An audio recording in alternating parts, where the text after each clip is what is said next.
Hello दोस्तों, आज हम एवरेज मतलब औसत का आपसे परिचय करवाते हैं। और हम देखिए आज औसत का डिफिनेशन मतलब औसत का हम फार्मूला बताते हैं। ऐसे फार्मूला उर्मूला से आप न मत बनाइए, छोटा छोटा शॉर्ट ट्रिक हम आपको देते हैं, ठीक है। और देखिए यहाँ पर औसत दिया हुआ है, तो औसत होता है योगफल बराबर औसत का संख्या गुना संख्या होता है, ठीक है। प्राकृत संख्या, प्राकृत संख्या तो आप लोगों ने बचपन में ही पढ़ा था कि गिनती की सारी सभी संख्याएं प्राकृत संख्या कहलाती है, ठीक है। तो प्राकृत संख्या का जो औसत में एवरेज में, ठीक है, तो एवरेज में बनाने को जो होता है तो n प्लस 1/2 होता है एवरेज में। और इसको योगफल भी रहता है तो योगफल से भी बना सकते हैं। तो यहाँ पर केवल एगो n आता था तो उस पर भी बना सकते थे, ठीक है। तो योगफल नहीं, हम एवरेज पढ़ रहे हैं मतलब औसत पढ़ रहे हैं, तो हम औसत के बात करेंगे, ठीक है। सम संख्या जो 2 से विभाजित होता हो, ठीक है, तो एवरेज बराबर हो जाएगा n प्लस 1। इसका योगफल पूछेगा तो इस प्रकार से होता है n इंटू n प्लस 1 होता है, ठीक है, योगफल होता है, ठीक है। अब विषम संख्या, ठीक है, विषम संख्या जो खुद से करता हो, ठीक है। देखिए विषम संख्या का योगफल अगर पूछेगा तो हमारा n स्क्वायर हो जाएगा, लेकिन हम एवरेज में मतलब औसत में जो होगा तो वो हमारा होगा n। जो अगर दिया रहेगा, अंक दिया रहेगा, वही हमारा सेम आंसर हो जाएगा। और सम संख्या में जो दिया रहेगा उसमें हम एक केवल जोड़ देंगे, ठीक है। अब प्राकृत संख्या अगर पूछेगा तो प्राकृत संख्या में हम कुछ नहीं करेंगे, n टू n और जो रहेगा उसको जोड़ के हम दूसरे भाग दे देंगे।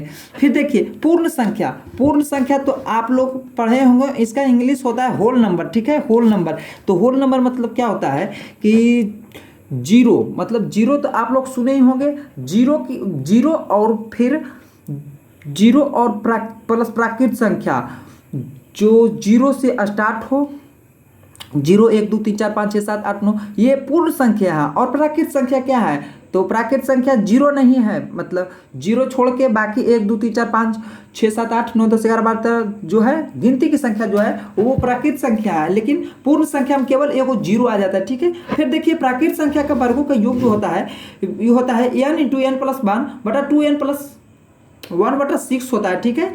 ये भी फार्मूला आप कहीं कहीं मतलब क्वेश्चन में देखने को मिल जाता है, ठीक है। फिर देखिए घनों का योग बोला है, ठीक है, घनों का योग, आप घनों का योग भी क्वेश्चन पूछ देता है कभी कभी, तो n इंटू n प्लस 1/2 के होल स्क्वायर होता है, ठीक है। अब आप चाहें तो क्वेश्चन आप कहीं से भी क्वेश्चन हमको दे सकते हैं। इस प्रकार के क्वेश्चन पर आप चाहे दुनिया का कोई भी मैथ का बुक हो, आप उससे अगर बनाइएगा तो आप इससे छोड़कर ज़्यादा नहीं पूछेगा, ठीक है। योगफल भी पूछता है कहीं कहीं पर, तो हम तो योगफल बता दिया था कि प्राकृत संख्याओं का योग जो होगा n टू n प्लस 1/2 हो जाएगा, ठीक है। n आगे लग जाएगा, यहाँ पर देखिए, यहाँ पर चाहे तो n लगा सकते हैं, ठीक है। फिर देखिए प्राकृत संख्या का औसत, ठीक है, औसत हमने बताया था कि n प्लस 1/2 होता है, ठीक है। फिर देखिए सम संख्या, तो सम संख्या का योगफल जो होगा तो n इंटू n प्लस 1 हो जाएगा, ठीक है। और फिर देखिए औसत उसका पूछेगा, तो औसत हमने आपको समझा था कि n इंटू n प्लस 1 केवल होगा, ठीक है, सम संख्या। अब फिर देखिए विषम संख्या में हमने बताया था कि विषम संख्या का अगर योगफल पूछेगा तो n स्क्वायर हो जाएगा, लेकिन विषम संख्या का औसत पूछेगा तो हमारा n जो नंबर दिया रहेगा वही हमारा आंसर हो जाएगा। फिर देखिए फिर बोलेगा पूर्ण संख्या, तो पूर्ण संख्या अगर बोलेगा तो n माइनस 1/2 होता है। पूर्ण संख्या जो होता है n माइनस 1/2 होता है। हम यहाँ लगता दूध देना भुला गए थे, अच्छा कोई बात नहीं है, n/n/2 होता है, ठीक है। अब देखिए अब पूर्ण संख्या इसका योगफल अगर पूछेगा तो योगफल अगर बोलेगा, ठीक है, तो योगफल बोलेगा तो यहाँ पर केवल n लगा देंगे, ठीक है। और देखिए इसको हम औसत में निकालेंगे तो यहाँ हम n से भाग दे देंगे, n से n काट देंगे, ठीक है, तो वही तो सेम आ गया, ठीक है। देख लिए अगर आपको किसी भी प्रकार से अगर प्रॉब्लम होता है तो हमें कमेंट सेक्शन में लिख के पूछ सकते हैं कि हमें यहाँ पर प्रॉब्लम है। ऐसे 7255925762 माई कॉन्टैक्ट नंबर है, आप उस पर कॉन्टैक्ट कर सकते हैं। अगर आपको पूछने में परेशानी होती, बनाने में परेशानी होती हो तो आप हमें पूछ सकते हैं, ठीक है। इस प्रकार से हम देखिए आपको हम क्वेश्चन यहीं पर ले लेके हम सॉल्व कर देते हैं, ठीक है। देखिए बोलेगा कि 50 प्राकृत संख्याओं का 50 प्राकृत संख्याओं का औसत क्या होगा, प्राकृत संख्याओं का औसत क्या होगा। ठीक है, तो हमने इस प्रकार से हमने क्वेश्चन बताया था कि इसमें कुछ नहीं करना है। तो देखिए अभी बताए थे कि n+1/2 होता है योग, मतलब औसत जो होगा। तो यहाँ पर देखिए 50 कर देंगे और +1 कर देंगे बटा 2 कर देंगे, इसको काट देंगे। ठीक है, तो देखिए काट देंगे तो 25 दूना 50, हमारा जो आंसर हो जाएगा 26 हो जाएगा। ठीक है, और नहीं तो जोड़ के बनाइए, जोड़ के, ऐसे नहीं कटेगा। ठीक है, क्योंकि क्वेश्चन पर आंसर पर डिफेक्ट पड़ जाएगा। तो 51 बटा 2 कीजिएगा तो 25.5 हो जाएगा, 25.5 हो जाएगा। इस प्रकार से बनाइए। ठीक है, अब देखिए एक और ले लेते हैं, 15 प्राकृत संख्याओं का औसत क्या होगा, 15 प्राकृत संख्याओं का औसत क्या होगा। तो ठीक है, देखिए इस प्रकार से बनाइए, 15 + 1 बटा 2, तो यहाँ 16 बटा 2 हो जाएगा। तो जो आंसर होगा वो 8 हो जाएगा। फिर देखिए ले लेते हैं अगला क्वेश्चन, हम ले लेते हैं। फिर देखिए ले लेते हैं 100 सम संख्याओं का औसत क्या होगा, 100 सम संख्याओं का औसत क्या होगा। ठीक है, तो 100 सम संख्याओं का औसत होगा। तो हमने बताया था कि अगर नंबर है तो नंबर हमारा कितना है 100 और +1 जोड़ देते हैं 101 हो जाएगा। ठीक है, सम संख्या में 1 को जोड़ते हैं +1 को जोड़ते हैं। ठीक है, एक और ले लेते हैं, देखिए 50 सम संख्याओं का औसत क्या होगा, 50 सम संख्याओं का औसत क्या होगा, 50 सम संख्याओं का औसत क्या होगा। तो 50 + 1 जोड़ दीजिए तो 51 हो जाएगा, आंसर हो जाएगा। अगर किसी को समझने में अगर प्रॉब्लम होता हो तो हमें कमेंट सेक्शन में लिख कर पूछ सकते हैं। आपके पास अगर कोई भी मैथ का बुक हो तो आप उससे बना सकते हैं। फिर देखिए विषम संख्या। ठीक है, विषम संख्या, तो विषम संख्या का अगर योगफल पूछेगा, योगफल में हमने आपको बताया था कि विषम संख्या का देखिए पहले हम औसत बताते हो, उसके बाद योगफल बता देंगे, योगफल भी आपको समझा देंगे। विषम संख्या का देखिए रहेगा 17 विषम संख्याओं का औसत, 17 विषम संख्याओं का औसत क्या होगा, 17 विषम संख्याओं का औसत क्या होगा। तो हमारा खुद आंसर 17 हो जाएगा। ठीक है, 19 विषम संख्याओं का औसत क्या होगा, 19 विषम संख्याओं का औसत क्या होगा। ठीक है, तो हमारा आंसर जो होगा 19 हो जाएगा। ठीक है, फिर देखिए रहेगा कि 25 पूर्ण संख्या का औसत क्या होगा। ठीक है, हम आपको इससे हम ये समझाना चाहते हैं कि हम क्वेश्चन को हम सॉल्व करेंगे, आप इस प्रकार के क्वेश्चन को आप आसानी से सॉल्व कर पाएंगे। ठीक है, देखिए 25 पूर्ण संख्याओं का औसत क्या होगा। ठीक है, तो यहाँ हमने बताया था कि n-1/2 होता है। तो यहाँ पर देखिए 25 - 1/2, तो ठीक है यहाँ पर 24/2 हो जाएगा। तो हमारा जो आंसर होगा 12 हो जाएगा। ठीक है, फिर एक क्वेश्चन और ले लेते हैं, देखिए 31 पूर्ण संख्याओं का औसत 31 पूर्ण संख्याओं का औसत क्या होगा। ठीक है, औसत क्या होगा। ठीक है, तो 31 में से 1 घटाइए बटा 2 कीजिए, 30 और 30 बटा 2 कीजिए, तो हमारा जो आंसर होगा 15 हो जाएगा। ठीक है, पूर्ण संख्या भी हमने आप समझा दिया। अब प्राकृत संख्या का योगफल देखिए। ठीक है, प्राकृत संख्या का योगफल देख लीजिए, ये थोड़ा सा ज़्यादा पूछता है क्योंकि थोड़ा इसका फार्मूला थोड़ा लॉन्ग पड़ता है। लॉन्ग नहीं है, मतलब कहने का मतलब लॉन्ग नहीं है, लेकिन कुछ लोग को लॉन्ग लगता है। तो देखिए यहाँ पर ले लेते हैं कि 5 प्राकृत संख्या के वर्गों का योग क्या होगा, वर्गों का योग क्या होगा। ठीक है, तो यहाँ पर हम पहले फार्मूला हम फिर से लिख लेते हैं, देखिए बटा 2n + 1 बटा 6। ठीक है, यही फार्मूला है, कुछ प्रकार कोई भी लॉन्ग फार्मूला नहीं है। n × n + 1 करना है, ये जो होता है प्राकृत इस सम संख्या का योग यही होता है। और फिर यहाँ 2n + 1 लगा देना है, कोई भारी वाली बात नहीं है। 5 बोला है तो देखिए यहाँ पर 5 लगा दीजिए, यहाँ पर 5 और +1 कर दीजिए। फिर देखिए 2 × 5 और +1 और बटा 6 कीजिए। ठीक है, इस प्रकार का क्वेश्चन रहता है तो कोई दिक्कत वाली बात देखिए।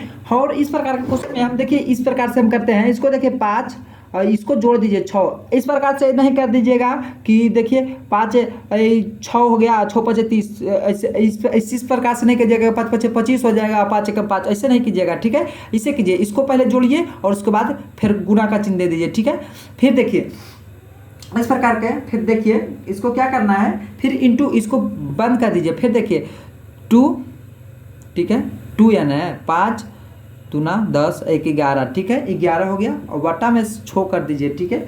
तो अब इसको गुना कर दीजिए, ठीक है। तो 6 5 30, 30 गुना 11 और बटा 6, ठीक है। तो इसको काट दीजिए, 6 5 30, तो ये हमारा आंसर जो हो जाएगा 55 हमारा आंसर हो जाएगा। किसी को अगर समझने में दिक्कत हो रहा हो तो हमें कमेंट सेक्शन में लिख कर पूछ सकते हैं।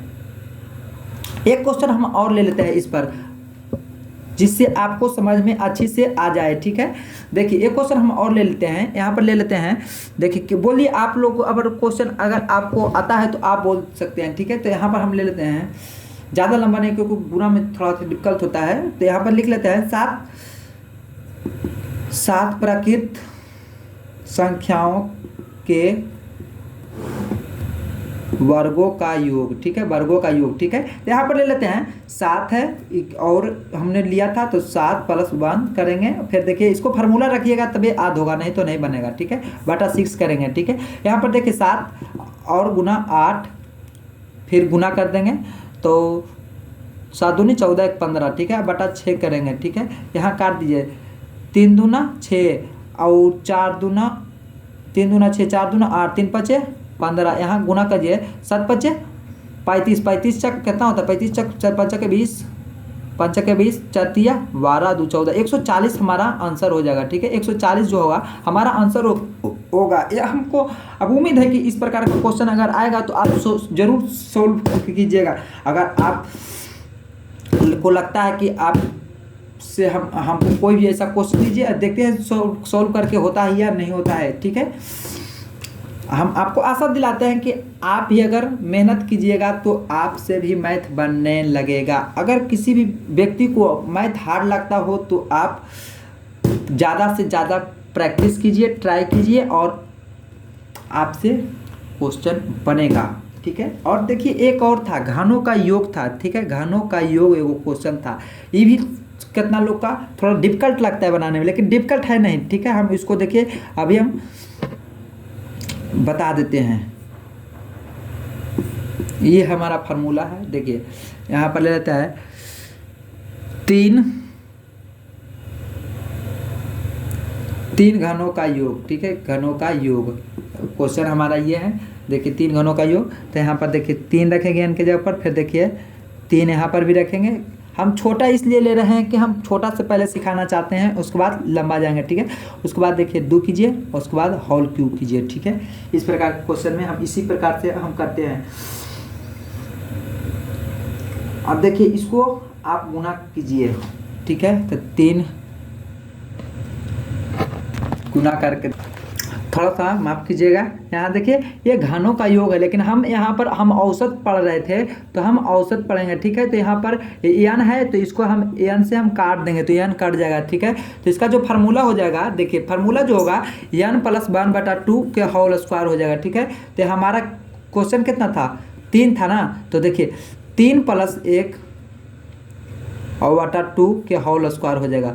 तो यहाँ पर 4 हो जाएगा बटा 2 हो जाएगा के होल स्क्वायर हो जाएगा। तो इसको काट दीजिए 2, तो 2 के स्क्वायर कीजिएगा तो आंसर जो होगा 4 होगा, आंसर जो होगा 4 होगा, ठीक है। आंसर जो होगा 4 होगा। देखिए एक क्वेश्चन और ले लेते हैं, घनों का औसत ले लेते हैं, ठीक है। घनों का औसत ले लेते हैं, घनों का हम औसत ले लेते हैं। एक क्वेश्चन और ले लेते हैं। देखिए प्रथम 6 प्राकृत संख्याओं का 6 के घनों का औसत, के घनों का औसत, ठीक है। हमने अभी बताया था कि होता है n + 1/2 के होल स्क्वायर होता है, ठीक है। तो यहाँ पर देखिए 6 रखिए, 6 + 1/2 के होल स्क्वायर कीजिए, ठीक है। तो 6 1 7 के 7/2 के होल स्क्वायर कीजिए तो हो जाए 49/4। किसी को अगर समझने में प्रॉब्लम होता हो तो हमें कमेंट सेक्शन में लिख कर पूछ सकते हैं कि हमें यहाँ समझ में नहीं आया, ठीक है।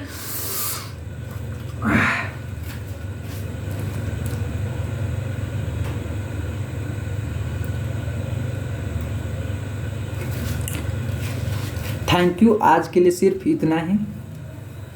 नेक्स्ट वीडियो में जल्द ही मिलेंगे। और अगर आप हमारे चैनल पर नए हैं तो चैनल को सब्सक्राइब कर लें और लिंक को ज़्यादा से ज़्यादा शेयर करें। अच्छा लगे तो लाइक करें, ना अच्छा लगे तो डिसलाइक करें।